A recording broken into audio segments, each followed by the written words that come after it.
Hello hi అందరికీ. ఈ video ఎవ్వరు స్కిప్ చేయొద్దు, ఎందుకంటే ఇంతవరకు యూట్యూబ్లో ఎవ్వరు చెప్పలేదు. ఇది నేను సెర్చ్ చేశాను.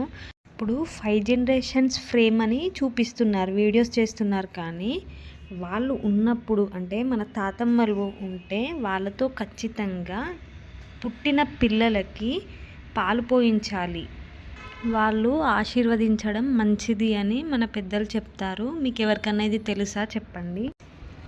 అయితే మా తాతమ్మ మా పిల్లలకి జేజం అవుతుంది, 5th జనరేషన్ అన్నమాట. ఇప్పుడు దీని వచ్చేసి 99 ఇయర్స్ ఉంది. స్టిల్ ఇప్పటికీ ఆమె పనులు ఆమెనే చేసుకుంటుంది. ఇప్పటికీ చెవులు కూడా బాగానే వినబడతాయి ఈమెకి. ఈమె ఇంకా గుర్తు చేసుకుంటుంది మా మమ్మీని చూసి, నీ పిల్లలకి పాలు తాగిపించిన అని చెప్పేసి. నా పెళ్ళి చచ్చిపోయాను పోతా అంటే అడగలిసిండు, నేను పోతాను. ఇక అన్నే పాలు కొన్నా, పాలు పోసిన. ఎవరికి? మన అమ్మగన్న పిల్లలకు.